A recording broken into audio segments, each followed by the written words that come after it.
하겠습니다. 여러분에게 음악을 하나 들려드릴 텐데요. 아마 음악을 들으면 이 음악 어느 드라마에서 나온 음악인데 라고 아마 금방 생각이 나실 거예요. 짧은 음악인데요. 음악을 잠깐 같이 들어보겠습니다. 이거 혹시 어느 드라마에서 나온 음악인지 기억나세요? 그렇죠. 오징어 게임이라는 드라마에서 나온 음악이죠. 처음 그래 이렇게 하시는 분도 있어요. 오징어 게임을 모르실 리가 없네요. 왜냐하면 오징어 게임은요, 우리나라에서만 히트한 것이 아니라 전 세계적으로 작년에 아주 센세이션을 일으켰던 그런 드라마죠. 미국 역사상 이제 연말에 시상을 하는데 미국의 이제 에미상이라는 드라마는 에미상, 또 음악은 그래미상, 영화는 아카데미상이라고 하는 오스카상이 있고요. 또 뭐 연극은 토니상 뭐 이런 상이 있는데 이 에미상에서 6개 부분이나 상을 탔어요. 최고로 많이 상을 탄 게 10개 부분, 이게 최고 신기록이고요. 오징어 게임이 2등이에요. 역대 에미상에서 그 상을 탄 드라마 중에 2위예요. 모르시는 분이 좀 있으신 것 같아서 사진을 몇 개 준비를 했는데요. 이제 거기 나오는 무궁화 꽃이 피었습니다 라고 하는 게임에 나오는 인형, 드라마를 보면 아주 무시무시한 인형입니다. 오징어 게임이라는 그런 드라마인데요. 이 드라마를 통해서 한국이 거둔 수익을 아주 정확하게 이렇게 밝히지는 않았지만 직접적인 간접적인 수익을 합치면 약 한 9억 달러 정도 되는 수익을 얻었다고 합니다. 여러분, 9억 달러는요 한국 돈으로 하면 약 1조 원이에요. 1조 원. 요새는 이제 단위가 너무 커져가지고요, 1억 원 이래도 크다 그러는데 이제는 뭐 몇십억 몇백억도 아니고 1조 원의 이렇게 수익을 얻었대요. 그래서 미국뿐만 아니라 유럽, 동남아, 온 세계에 있는 사람들이 요새는 이제 그 인터넷으로 다 연결이 돼 있으니까 이 드라마를 보고 여기 나와 있는 사람들 옷을 입고 이 음악을 또 하고 이 인형을 또 팔고 했다는 거예요. 그런데 이제 많은 사람들이 이야기를 하죠. 어떻게 이 드라마가 이렇게 히트를 할 수 있었나. 재미도 있었고요, 또 드라마 주인공 또 배우들이 연기를 잘 해서이기도 한데, 이 드라마가 언어도 다르고 문화도 다른 전 세계에 있는 많은 사람들에게 이렇게 공감을 얻고 히트를 한 데는 이유가 있습니다. 이 오랜 드라마와 영화의 주제이기도 한데요, 이것을 이제 한국의 게임이라는 또 한국 문화를 통해서 이제 다시 한번 해석을 해서 이야기를 한 거죠. 그것은 무엇이냐면, 인간의 마음 가운데 두 가지 본성이 있다라고 하는 것을 이 드라마가 이야기를 했기 때문에 그렇습니다. 첫 번째 본성은 어떤 본성인가요? 착한 본성이 있죠. 선을 행하고 싶은 본성이 있다라는 거예요. 그래서 인간은요, 착한 일 하고 싶어요. 어려운 사람 도와주고 싶은 마음이 있어요. 아픈 사람 위로하고 싶은 그런 마음이 누구에게나 있다는 거예요.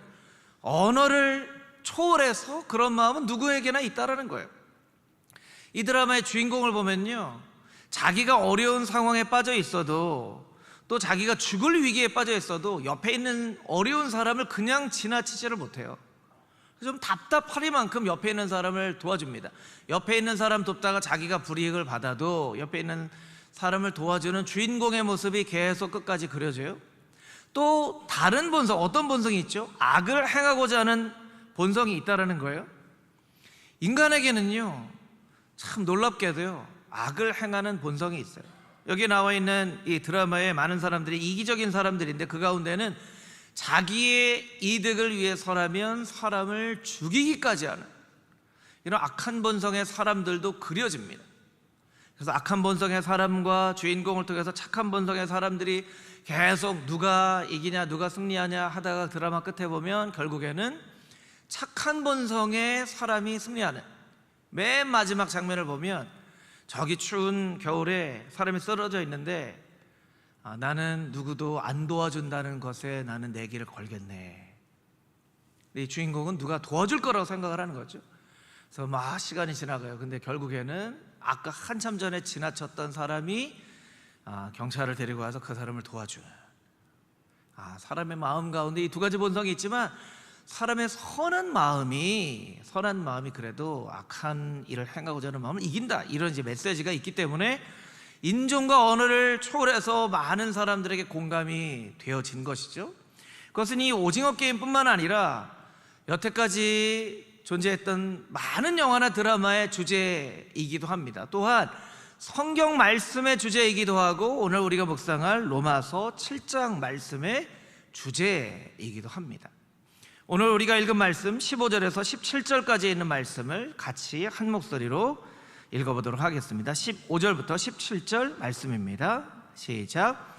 내가 행하는 것을 내가 알지 못하노니 곧 내가 원하는 것은 행하지 아니하고 도리어 미워하는 것을 행함이라. 만일 내가 원하지 아니하는 그것을 행하면 내가 이로써 율법이 선한 것을 시인하노니 이제는 그것을 행하는 자가 내가 아니요 내 속에 거하는 죄니라. 아멘. 로마서에 대해서 설교를 하고 책을 쓴 많은 사람들이 있지만 로마서 강해를 쓴 하용조 목사님의 책을 보면 이 본문에 대해서 이런 이 글이 있어요. 제가 여러분에게 한번 소개를 해드리도록 하겠습니다.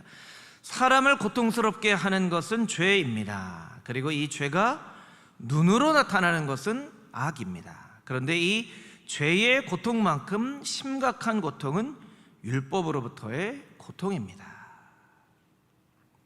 참 우리가 겪는 그 어려움들을 아주 의미 있게 잘 요약을 한 정의 같아요. 사람들의 마음을 고통스럽게 하는 것은 죄예요. 그런데 죄는 드러난 죄도 있고 드러나지 않는 죄도 있는데 드러난 죄를 악이라고 한다는 거예요. 그런데 이 죄로부터 받는 고통만큼 우리의 마음을 고통스럽게 하는 것은 바로 율법으로부터 받는 고통이라는 거예요. 그런데 여러분, 지난주에도 우리가 말씀에서 살펴봤지만 율법은 로마서 7장에 의하면 선하고 의롭고 거룩하고 완전한 것인데 율법 자체가 불완전하거나 율법 자체가 나쁜 것이어서 우리의 마음 가운데 고통을 주는 것이 아니라 율법이 우리의 마음 가운데 있으면 우리의 죄가 더 드러나게 하기 때문에 우리의 마음 가운데 더 고통스럽다는 거예요. 그것은 율법을 완전하게 지키지 못하는 우리의 인간의 본성 때문에 우리의 마음이 고통스러운 거예요. 그리고 여러분도 그런 경험이 있으시겠지만 예수님 알지 못할 때에는 오히려 죄를 지어도 이것이 죄인지도 모를 때도 있었고, 죄를 지으면서도 사람들이 죄 안 짓고 살아가는 사람이 있어, 다 이렇게 살아가지 뭐, 이렇다고 누가 나에게 손가락질할 수가 있겠어? 이렇게 하는데, 예수님을 믿고 하나님의 말씀을 막 읽다 보니까 예전에 내가 죄인지도 모르고 지었던 일들이 죄라는 것을 깨달아 알게 돼요. 그래서 예수님 믿기 전보다 마음이 더 고통스럽고 괴롭고, 예수님 믿으면 마음 가운데 평안이 생긴다고 했는데 왜 말씀을 읽을수록 이런 것도 죄야, 내가 이렇게 살았구나, 내가 이렇게 사는지도 모른 채 이렇게 살았구나 라고 마음 가운데 더 마음이 힘들고 괴롭고 고통스러운 그런 경험들도 있다라는 거예요. 아마 이 말씀에 대해서 공감하시는 분들이 있으실 거예요. 말씀을 읽고 나니까, 말씀을 더 열심히 읽고 나니까 아주 작은 죄도 그냥 지나치지 못하고요, 작은 죄도 내 마음 가운데 양심을 찌를 때가 있어요. 예전에는 뭐 조금 거짓말하거나 조금 잘못해도 아무 문제가 없었는데 이제는 조금 거짓말하려고 그러면 양심이 탁 찔리는 거예요. 그래서 마치 똑같은 빨강색이지만 어떤 색 앞에 서 있느냐에 따라서 주황색 앞에 있는 빨간색보다 노란색 앞에 있는 빨간색이 더 빨개 보이는 거하고 똑같아요. 여러분, 이 노란색 앞에 있는 빨간색이 더 빨갛기 때문에 빨갛게 보이는 것이 아니라 똑같은 빨간색이지만 노란색하고 대비가 되기 때문에,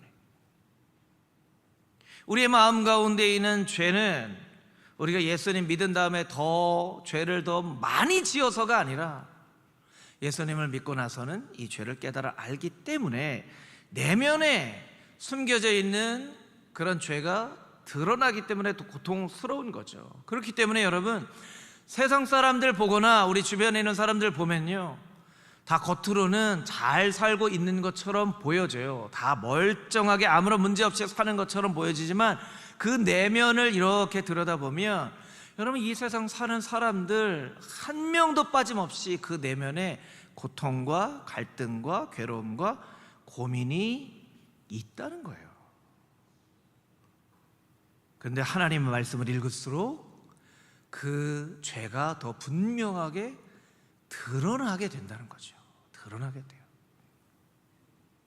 여러분, 우리가 죄의 문제로부터 자유롭게 되어질 수 있는 비결은 더 선하게 살아서가 아니라, 더 열심히 하나님의 말씀을 지키려고 해서가 아니라, 오직 죄를 이길 수 있는 유일한 비결은 죄를 이기시고 사망 권세를 이기시고 부활하신 예수 그리스도의 십자가 보혈의 그 은혜를 의지할 때뿐이라는 것을 우리가 깨달아 알고, 이 죄의 고통이 나를 힘들게 할 때 더 하나님의 독생자들 예수님의 십자가 앞으로 나아가야만 한다는 것이죠. 여러분, 죄 문제로 고통스러울 때마다 오늘 찬양으로 같이 듣고 고백했던 것처럼 모든 것이 다 하나님의 은혜입니다. 오직 하나님의, 예수님의 은혜만을 의지하며 살아갈 수 있는 저 여러분이 되기를 주님의 이름으로 축복합니다. 아멘. 그런데 오늘 로마서 7장 말씀을 보면 아주 예민하게 보는, 우리나라는 이제 시제가 잘 나와 있지 않은데요, 영어를 보면 시제가 잘 나와 있거든요. 무슨 얘기냐면 이것이 과거형인가, 과거의 일인가, 현재의 일인가, 미래의 일인가. 15절을 중심으로 14절까지는요, 1절부터 14절까지가 과거형으로 쓰여졌어요. 과거형으로. 예전에는 이렇게 과거형으로 써졌어요. 그런데 15절 말씀으로부터는 시제가 현재형으로 바뀌어집니다. 과거에는 죄에 얽매여져 있었고 죄에 팔려졌었고 했는데 15절부터는 내가 이제 죄를 행하는 것을 하고 현재형으로 시제가 바뀌어져 있어요.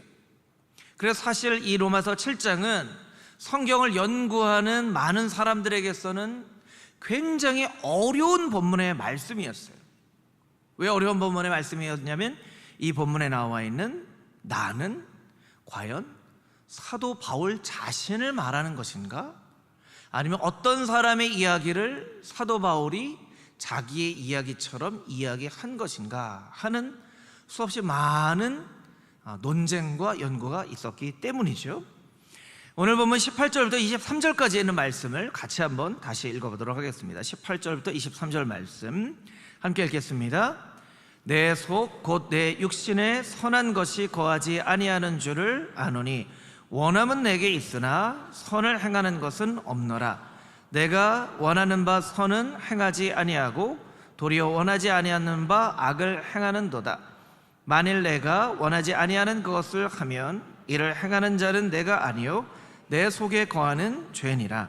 그러므로 내가 한 법을 깨달았노니 곧 선을 행하기 원하는 나에게 악이 함께 있는 것이로다. 내 속사람으로는 하나님의 법을 즐거워하되 내 지체 속에서 다른 한 법이 내 마음의 법과 싸워 내 지체 속에 있는 죄의 법으로 나를 사로잡는 것을 보는도다. 아멘. 선을 행하기를 원하는데 악을 행한다. 이것은 현재 시점의 이야기라는 거예요. 그래서 예수님을 만나고 구원의 감격을 누리는 사람이 어찌 악을 행할 수 있으며 예수님의 십자가 보혈로 구원의 감격을 누린 사람이 어떻게 죄에 얽매여 있다라고 이야기를 할 수 있는가? 그래서 어떤 사람은 어떤 학자들은 이 사람이 그래도 사도 바울이다. 어떻게 로마서를 이렇게 쓰면서 여기만 사도 바울이 아는 사람이 쏙 하고 쓸 수 있겠느냐? 어떤 사람은 이거 사도 바울이긴 한데 사도 바울이 예수님 만나기 이전에 자기의 이야기를 하는 것이다. 또 어떤 사람은 에이 그렇다고 이렇게까지 사도 바울이 이야기할 수는 없지. 사도 바울이 아닌 다른 사람의 이야기를 사도 바울이 듣고 마치 자기의 이야기인 것처럼 해서 사람들에게 이야기를 하는 것이다. 여러 가지 학자들의 이야기가 있었어요. 그래서 어떻게 14절 말씀처럼 육신에 속하여서 죄 아래 팔렸도다라고 이야기를 할 수 있느냐, 18절 말씀처럼 내 육신에 선한 것이 거하지 않느냐라고 이야기를 할 수 있느냐. 우리 23절 자막은 내려주시면 좋을 것 같아요. 21절 말씀처럼 나에게 악이 있다라고 이야기를 할 수 있느냐, 뭐 여러 가지 어떻게 이렇게 할 수 있느냐라고 이야기를 하는 학자들이 많이 있었다라는 거예요. 그런데 이 많은 학자들의 이야기를 여러분에게 다 소개를 해드리면 오히려 더 헷갈려질 수 있을 것 같고요. 20세기의 가장 대표적인 강해 설교가인 마틴 로이드 존스 목사님의 이 말씀에 대한 해석을 여러분에게 좀 소개를 해드리려고 합니다. 제가 한번 읽어보겠습니다. 하나님의 법을 기뻐하는 사람은 도저히 중생하지 않은 사람일 수 없고, 또한 자신을 죄의 종이라고 부르는 사람은 누구나 완전히 중생한 사람일 수 없다.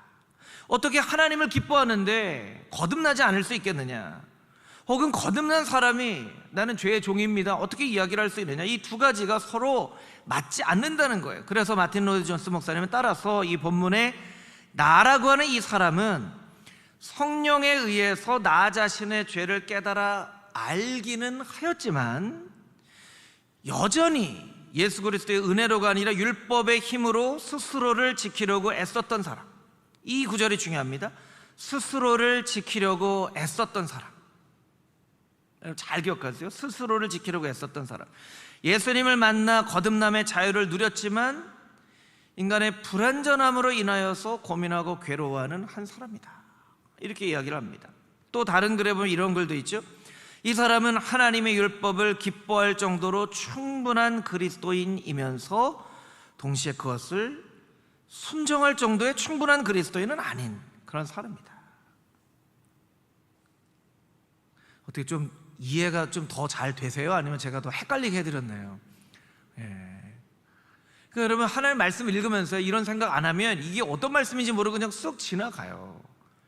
근데 이런 말씀으로 자꾸 질문을 해보면 이 사람은 어떤 사람이지? 나랑 똑같은 사람인데 이 사람은 어떻게 이런 질문을 하고 있지? 이 사람이 내가 가지고 있는 질문하고 똑같은 질문을 하고 있구나. 이렇게 자꾸 성경의 본문에 있는 말씀을 나의 고민으로 여기고 자꾸 질문을 우리도 스스로 해봐야 돼요. 여러분에게 그런 경험이 없으신가요? 하나님을 따라 살고자 하는 마음과 또한 죄를 저지르고자 하는 마음이 동시에 여러분의 마음 가운데 이렇게 존재한 그런 적이 혹시 있지 않으셨나요? 그런 적이 있으세요? 없으세요?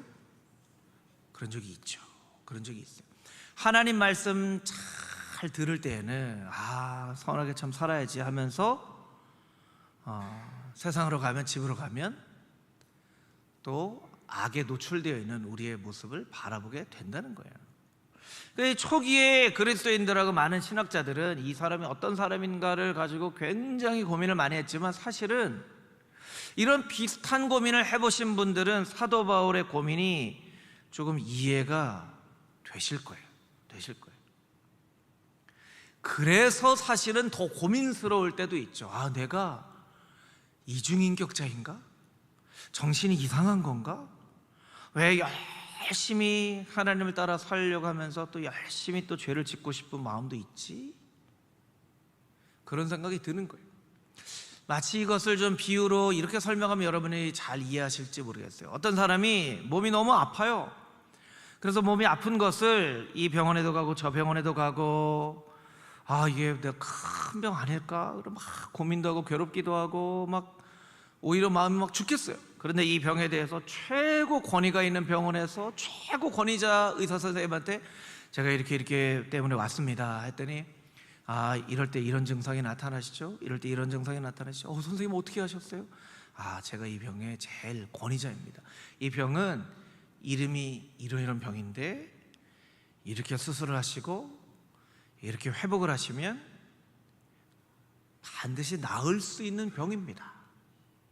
그래서 이 사람이 그 의사 선생님의 이야기를 듣고 마음 가운데에는 괴로움과 걱정과 근심이 싹 사라졌어요. 이제 나에게 소망이 있구나. 그렇게 깨달아 알기는 알았는데 아직 치료의 과정은 다 끝나지 않아. 그래서 이 치료의 과정을 끝내기 전까지는 아직 완전히 나았다라고 할 수 없는 그런 어떤 한 사람 하면 여러분이 조금 더 이해가 잘 되실지 모르겠어요. 여러분의 표정을 보니까 이해가 잘 안 된 것 같은. 그래서 제가 여러분에게 한 가지만 이렇게 같이 뭔가를 좀 해보면 좋을 것 같아요. 여러분 눈을 다 한번 감아보세요. 눈을 한번 다 감아보세요. 눈 뜨시면 안 됩니다. 앞에 있으면 다 보여요, 여러분. 여러분 눈 다 감으셨죠? 이렇게 대답이 작아요. 여러분 눈 다 감으셨죠? 앞이 잘 보이시나요? 안 보이시죠? 그런데 눈을 감은 상태에서 제 안내에 따라서 한 가지만 더 해보면 좋을 것 같아요. 감은 상태에서 눈에 한번 힘을 꽉 쥐고 세게 한 번 더 감아보세요. 세게 한 번 더. 이제 눈을 뜨셔도 됩니다. 여러분 첫 번째 눈을 감은 거하고 두 번째 눈을 세게 감은 거하고 조금 차이가 있으신가요? 어떤 차이가 있죠? 눈을 세게 꽉 감으면요, 꽉 감아서 아무것도 안 보여요.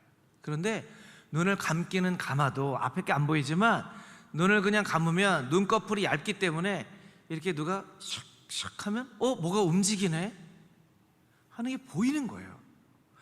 이게 참 놀라운 일이죠. 안 보이는데 보이는 거예요. 이거는 보이는 걸까요? 안 보이는 걸까요? 보이는 것도 아니고 안 보이는 것도 아니고 보이는 것 같기도 하고 안 보이는 것 같기도 하고. 이게 참 놀라운 일이죠. 안 보여요. 안 보여요. 이렇게 해도 안 보여요. 그런데 완전히 안 보이는 건 또 아니에요. 뭐가 왔다 갔다 하네. 그렇죠? 이거 보이는 건데 또 안 보이는 거예요. 참 헷갈리는 일이죠. 헷갈리는 일이에요. 그래서 숙면을 취하려고 하는 사람이 눈을 감았으면서도 자꾸 눈에 어른어른 하는 게 보이기 때문에 더 숙면을 취하기 위해서는 안대를 끼죠. 안대를 껴요. 보이는 것도 아니고 안 보이는 것도 아니고. 우리가 예수 그리스도를 구주로 영접하고 구원함을 받으면 우리는 죄에 대해서 죽은 사람이 됩니다. 여러분 그 사실 믿으십니까? 여러분 그 사실 믿으십니까? 아멘. 우리 죄에 대해서 죽은 사람이 되는 거예요. 그런데 죄가 싹 왔다 갔다 하면 또 죄에 대해서 우리가 반응을 하는 거예요. 그러니까 죄에 대해서 죽은 사람이기도 하고 아직 안 죽은 사람이기도 해요. 목사님, 그게 말장난같이 죽으면 죽은 거고 안 죽으면 안 죽은 거지. 근데 이 이치와 똑같아요. 이건 안 보이는 건데 또 완전히 안 보이는 건 아니에요. 이게 보여요. 뭐 왔다 갔다 하는 게 보여요. 이 이치와 똑같은 거예요. 여러분, 그러기 위해서 우리는 눈을 꽉 감으면 진짜 아무것도 안 보이는 상태가 되어지는 것처럼 우리가 예수님을 믿고 예수님의 은혜로 사도 바울이 그렇게 고백하잖아요. 나는 날마다 죽노라. 날마다 죽노라. 아니, 한 번 죽으면 끝이지 뭘 날마다 죽습니까? 그렇잖아요. 한 번 죽으면 끝이지 뭘 날마다 죽어요. 근데 사도 바울이 날마다 죽는데요. 날마다 죽노라. 날마다 죽노라. 그 말씀에 굉장히 중요한 영적인 의미가 있는 거예요. 여러분, 한 번 죽었다고 끝난 것이라 생각하지 마십시오. 사도 바울의 고백처럼 날마다 죽노라라고 고백할 수 있어야 돼요. 그래야 우리가 죄에 대해서 완전히 죽어진 그런 사람을 살 수 있습니다. 여러분, 혹시 여러분의 마음 가운데 예수 그리스도를 믿음에도 말미암아 믿으면서도 또 신앙생활을 하면서도 자꾸 죄에 대해서, 악에 대해서 유혹에 넘어가는 그런 사람들이, 나는 정말 잘못된 거 아니야? 나는 정말 이상한 사람 아니야? 여러분, 이상한 사람 아닙니다. 사도 바울도 그렇게 고백을 하고 있기 때문에 그래요. 여러분, 로마서 말씀을 썼을 때는요, 사도 바울이 예수님을 만나고 난 지 벌써 한 20년 정도의 시간이 흐른 때예요. 그런데도 사도 바울이 죄의 법과 생명의 법이 내 안에서 싸운다. 선을 행하고자 하는 나는 선을 행하지 않고 오히려 악을 행한다라고 고백을 하고 있다라는 거예요. 신앙생활의 여정 가운데 그러한 일들이 당연하게 일어날 수 있다라고 우리에게 이야기를 하는 거예요. 그러면 어떻게 이 어려움에서 우리는 완전히 해방되어 줄 수 있을까? 우리 24절, 25절 말씀을 같이 한번 다시 읽어보도록 하겠습니다. 24절, 25절 말씀입니다. 시작. 오라 나는 곤고한 사람이로다. 이 사망의 몸에서 누가 나를 건져내랴. 우리 주 예수 그리스도로 말미암아 하나님께 감사하리로다. 그런즉 내 자신이 마음으로는 하나님의 법을, 육신으로는 죄의 법을 섬기노라. 아멘. 24절, 25절에 사도 바울은 두 가지 고백을 합니다. 첫 번째 고백은 나는 곤고한 사람입니다. 또 하나는 사망의 몸에서 나를 좀 구원해 주십시오. 저를 따라서 같이 한번 해볼까요? 나는 곤고한 사람입니다. 나를 좀 구원해 주십시오. 인간의 두 가지 본성 앞에서 우리도 사도 바울처럼 똑같이 고백을 할 수밖에 없습니다. 하나님, 나는 참 외롭고 곤고하고 비참한 사람입니다. 나는 예수님을 만났음에도 불구하고, 예수님을 구주로 영접했음에도 불구하고, 예수님 따라서 살아간다고 애쓰고 노력하고 수고함에도 불구하고 나는 참 마음이 곤고한 사람입니다. 왜냐하면 이 두 가지 본성이 아직도 내 안에서 싸우고 있기 때문입니다. 그렇기 때문에 우리는 또 한 가지 고백을 해요. 하나님, 나를 좀 도와주십시오. 하나님, 나를 좀 살려주십시오. 하나님이 살려주시지 않으면 한순간도 살아갈 수 없는 것이 바로 나입니다. 하나님, 제발 나를 도와주셔서 내 힘으로는 이길 수 없사오니 하나님의 힘으로 이 어려움을 이겨낼 수 있게 하여 주시옵소서. 아까 마틴 로이드 존스 목사님의 글 가운데 여러분에게 꼭 기억하라고 했던 구절, 스스로를 지키려고 애썼던 사람. 스스로를 지키려고 애썼던 사람. 여러분, 우리 스스로 우리를 지킬 수가 없어요. 물론 우리가 우리 스스로를 지키려고 노력을 해야죠. 그런데 여러분, 아무리 건강을 위해서 우리가 스스로를 지키려고 막 운동도 하고 정말 건강에 좋은 음식도 먹고 정말 병에 걸리지 않으려 철저하게 노력을 해도 병에 걸릴 수가 있나요, 없나요? 있죠. 물론 확률은 조금 낮아지지만 병에 걸릴 수 있는 거예요. 내가 병으로부터 스스로를 지키려고 열심히 노력하지만 결국에 완벽하게 지킬 수는 없어요. 내가 선한 삶을 살려고 열심히 노력을 하기는 하지만 이것은 하나님의 도우심 없이는 살아갈 수 없는 존재라는 것을 우리가 알아야 한다는 거예요. 여러분, 두 사람을 비교해 놓고 볼 때 한 사람은 선하게 살려고 노력하는 사람이에요. 열심히 교회도 다니고 열심히 말씀도 묵상하고 지키는 사람이에요. 한 사람은 이 세상 사람들의 손가락질을 받는 아주 흉악한 삶을 살고 있어요. 이 선한 삶을 살고 있는 사람은 나는 스스로 선한 삶을 살고 있으니까 아무 도움도 필요 없어. 누가 나를 도와주겠어? 나 같은 사람을 누가 도와주겠어? 내가 누구를 도와줘야지 하는 이 한 사람이 있습니다. 어떤 사람은 흉악한 죄를 졌기 때문에 나를 좀 도와주십시오. 나를 좀 도와주십시오 하는 사람이 있어요. 여러분, 어떤 사람에게 더 가능성이 있을까요? 어떤 사람에게 더 소망이 있을까요? 나를 도와주십시오 하고 고백하는 사람이 더 소망이 있다라고 성경은 우리에게 이야기를 합니다. 인간은요, 아무리 사람들의 손가락질하는 인간답지 않은 그런 흉악한 인생을 살아도 반드시 그 마음 가운데 내가 왜 이러지? 내가 왜 이럴까? 내가 왜 그런 행동을, 그런 말을 했지? 사실은 내 마음 가운데 그런 말을, 행동을 하고 싶은 건 아니었는데 하고 뉘우치는 마음이 분명히 모든 인간들에게 다 있습니다. 있습니다. 겉으로 내색을 하지 않을 뿐이지. 그럴 때 우리가 잊지 말아야 될 고백이 바로 이 사도 바울의 고백이에요. 하나님 나를 좀 도와주십시오. 하나님 나를 좀 살려주십시오. 난 도움 필요 없어. 누가 날 도와. 세상에서 제일 지혜 없는 사람의 이야기예요. 1934년부터 시작되어서 많은 사람들을 알코올 중독으로부터 해방시킨 익명의 알코올 중독자들이라는 모임이 있습니다. AA라고 이 줄여서 하는 Alcoholics Anonymous라고 하는 모임인데요. 이 모임의 기본 정신은 무엇이냐면 스스로의 힘으로는 알코올 중독, 술을 이겨낼 수 없다라는 거예요. 여러분, 모든 중독에 걸린 사람들이 가지고 있는 공통적인 생각은 뭐냐면 내가 마음을 안 먹어서일 뿐이지 마음만 먹으면 뭐 이 술 언제든지 끊을 수 있어. 여러분, 이런 사람은요 절대로 손을 못 끊습니다. 모든 중독이 다 마찬가지예요. 내가 마음만 먹으면 다 할 수 있지. 이거 뭐. 이 익명의 알코올 중독자 모임은요 기본적으로 나는 절대로 내 스스로의 힘으로는 이 중독에서 벗어날 수 없다라는 것을 고백으로부터 치료가 시작된다라고 얘기를 해요. 절대적인 도움이 필요하다고.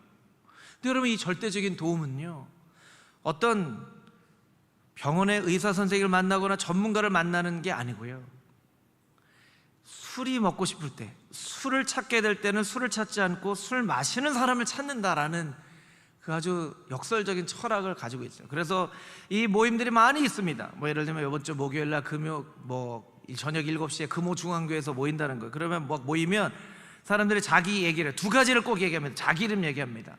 나는 누구야? 난 술 안 마신 지 일주일 됐어. 나는 한 달 됐어. 나는 1년 됐어. 나는 7년 됐어. 7년이나 됐는데 왜 계속 나와요?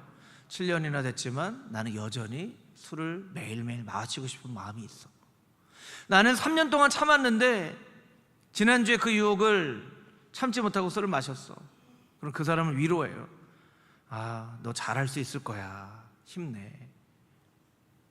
여러분, 뭔가 전문가가 도와주는 게 아니에요. 한 연약한 인간이 서로를 도와주는 거예요. 잘할 수 있어, 잘할 수 있어 하면서 그 순간의 유혹을 이겨내면서 이런 게 무슨 방법이 될 수 있겠어요? 라고 생각할지 모르겠지만, 여러분, 어떤 치유 프로그램보다 더 수없이 많은 전 세계에 있는 사람들을 알코올 중독으로부터 해방시킨 이 단체예요. 여기는 철학이 있죠.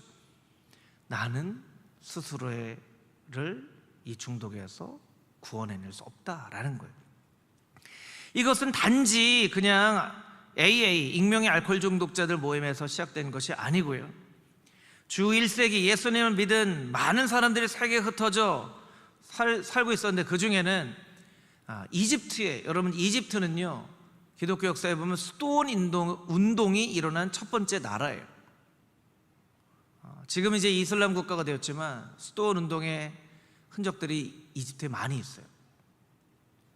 그래서 사막으로 가기도 하고 주상성자라고 기둥 꼭대기에 올라가서 평생 살아간 사람도 있고요, 크리스천 노동자들이 카페트를 이렇게 짜면서 우리나라가 노동요를 부르는 것처럼 성경 말씀을 암송하기도 하고 찬양을 부르기도 하고 시편을 묵상하기도 했는데, 사람들이 이렇게 보면서 기독교인이라고 이야기를 하니까 그것을 밝혀내지 않기 위해서 속으로 하루에 수백 번 수천 번씩 기도했던 그런 기도로 헤지키야 영성, 헤지키야 영성은 마음의 평안함이라는 뜻이고요, 헤지키야 영성이 오늘날에는 1900년대에는 향심 기도라고 하는, 센터링 프레이어라고 하는 향심 기도로, 또 지저스 프레이어라고 하는 주님의 기도라고 하는 기도로 이렇게 현대화 많이 되었죠.